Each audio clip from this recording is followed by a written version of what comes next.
Her parents Tracy Shepard, 51, and David Luffingham, 56, took Annie, known to the Children's Accident and Emergency Department at Croydon University Hospital.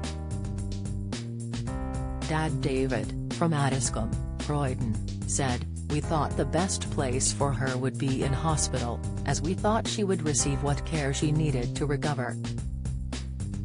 It was the morning of February 11, 2020, and the family were in hospital as Annie suffered a high temperature, eye pain and a headache.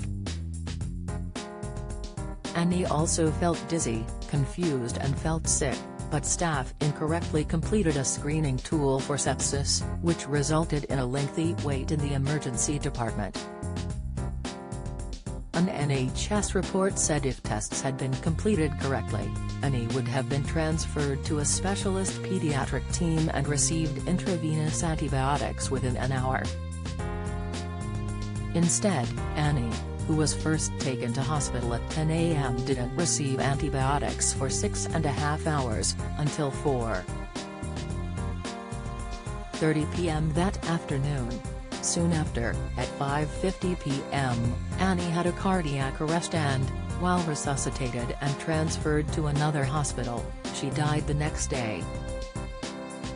Following her death, a root cause analysis investigation report by Croydon Health Services NHS Trust identified 11 problems in Annie's care.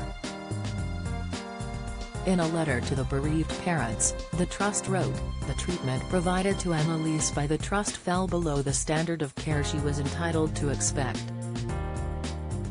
There were failures to recognize the severity of Annalise's illness, resulting in delays in providing appropriate treatment.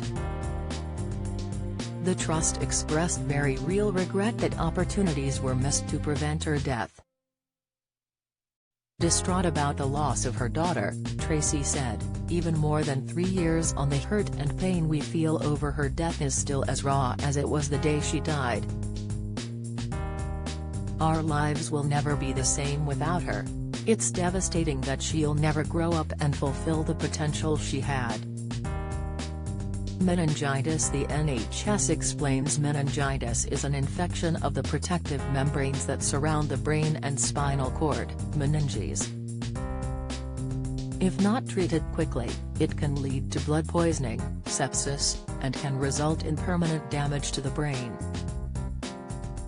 Symptoms of meningitis develop suddenly and can include a high temperature, fever, being sick, a headache, a rash that does not fade when a glass is rolled over it, but a rash will not always develop, a stiff neck, a dislike of bright lights, drowsiness or unresponsiveness, seizures, fits. These symptoms can appear in any order. You do not always get all the symptoms, the health body adds,